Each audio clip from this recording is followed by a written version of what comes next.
there's a move to give Canadians a democratic reality check. We're in a constant electionitis fit of toxic partisan attacks, and that's our politics, and that stinks. That's not your average disgruntled Canadian voter on a rant. That's Peter Russell, perhaps the country's leading authority on Canada's parliament. And he says our politics stinks.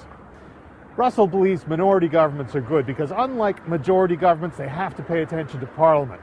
And he believes minorities have worked well in Canada too. At least they used to. The events of 2008. That's when the Liberals and NDP formed a coalition to try to defeat the government in the House of Commons and then asked the Governor-General to allow them to govern. Well, 2008 changed the whole chemistry of parliamentary life.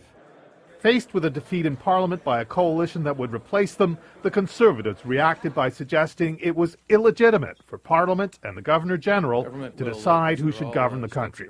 Yet that is how our parliamentary democracy works.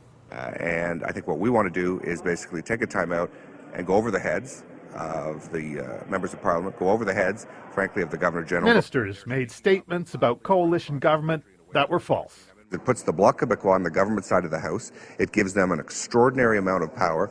First of all, of course, the Bloc wasn't in the coalitions. Russell watched it all in disbelief. That's right. Let me be very clear. Canada's government cannot enter into a power-sharing coalition with a separatist party. The Prime Minister misled the country, not just the Prime Minister, his party colleagues, his party machine.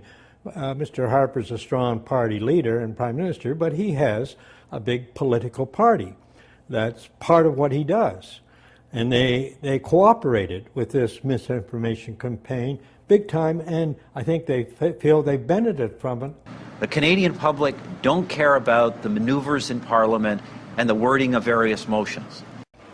Britain in 2010 faced a similar challenge. Elections resulted in a hung parliament. No party had a majority. But there they negotiated who would form a government. Clearly, should the discussions between Mr. Cameron and Mr. Clegg... The Conservatives and Liberal Democrats decided to share power and moved relatively smoothly into a coalition.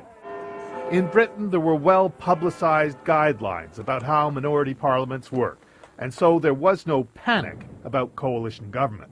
The difference between the countries is that in Britain there is widespread understanding of how Parliament works. In Canada, there is not, says Russell.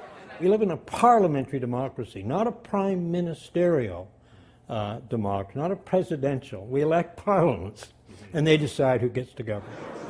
You know, it's almost as simple as that, Keith. People, and just keep that in mind.